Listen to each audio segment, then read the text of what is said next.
M മണി റിപ്പോർട്ടറിനൊപ്പം ചേരുന്നുണ്ട്. സംസ്ഥാനത്തുണ്ടായ ഒരു വലിയ പരാജയം തന്നെയാണോ ഇടുക്കിയിൽ 5 സീറ്റുകൾ നഷ്ടപ്പെടാൻ കാരണമായത്? അതെയല്ലോ, സംസ്ഥാനത്താകെ ഉണ്ടായ തിരിച്ചടിയുണ്ട്, പരാജയമുണ്ട്.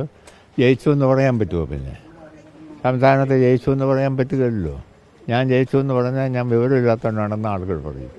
അതുകൊണ്ട് സംസ്ഥാനത്ത് തിരിച്ചടി ഉണ്ടായി, പരാജയപ്പെട്ടു.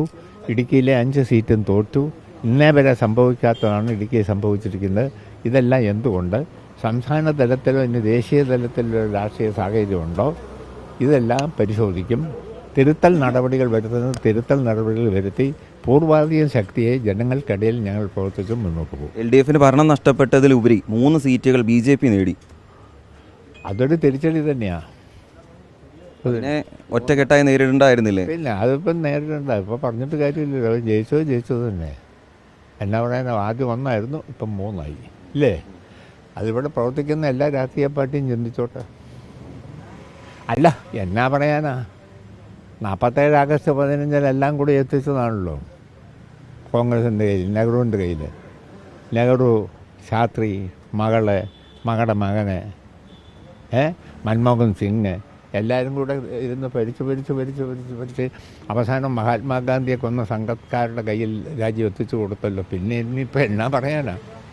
അപ്പോൾ ഈ കൊച്ചു സംസ്ഥാനത്തെ കാര്യം പറഞ്ഞ് വിലവെച്ചിട്ട് വല്ല കാര്യമുണ്ടോ? അല്ല, ഇപ്പോൾ ഈ തിരുവനന്തപുരത്ത് കോർപ്പറേഷൻ നേടിയപ്പോൾ തന്നെ അവിടെ കുറേ പ്രശ്നങ്ങൾ, കുടിവെള്ള പ്രശ്നം ഉൾപ്പെടെ ഉണ്ടായി തുടങ്ങിയിരിക്കുകയാണ്. അപ്പോൾ അവർക്ക് അങ്ങനെ കാര്യങ്ങൾ ചെയ്യാനുള്ള വീക്ഷണമൊന്നുമില്ല.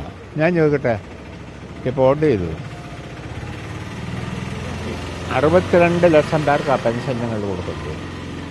ഇതെല്ലാം UDF കൊടുക്കുന്ന പോവുക ആണ്. എന്തായാലും സമരരംഗ പൊതുവിതരണ സമ്പ്രദായം ശക്തിപ്പെടുത്തി ഇടുക്കി ജില്ലയിലെ ജനങ്ങളെ ഈ മണ്ണിൽ ഉറപ്പിച്ചു നിർത്തുന്നതിനും കുടിയൊഴിപ്പിക്കൽ ഭീഷണി ഇല്ല എന്ന് ഉറപ്പാക്കിയത് ഞങ്ങളാണ്. അത് പണ്ട് മുതലുള്ള ശ്രമമുണ്ട്, ഇനിയും ഞങ്ങൾ ആ ശ്രമമുണ്ട്. പിന്നെ തൊഴിലാളികളുടെയും കൃഷിക്കാരുടെയും അവകാശങ്ങൾക്ക് വേണ്ടി എന്നും മുണ്ടും മടക്കിക്കുന്ന പോരാടിയതും നിരവധി ആളുകളുടെ ജീവൻ ത്യജിക്കേണ്ടി വന്നത് ഞങ്ങൾക്കാണ്. അതിനല്ലേ ഞങ്ങൾക്ക് അഭിമാനമുണ്ട്.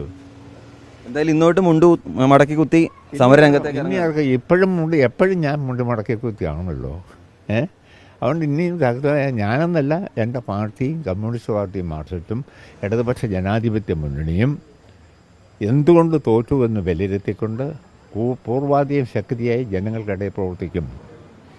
ഇതൊന്നും ഒരു തെരഞ്ഞെടുപ്പ് തോൽവിയോട് കൂടി തീരുന്നല്ല ഞങ്ങൾ. അത് ഇതിനു മുമ്പും തോറ്റിട്ടുണ്ട്, അവിടെ ഞങ്ങൾ മുന്നേറിയിട്ടുണ്ട്. ഇതിമാങ്ങാനത്തിനൊപ്പം റിപ്പോർട്ടർ രാഹുൽ സുരേഷൻ, റിപ്പോർട്ടർ ഇടുക്കി.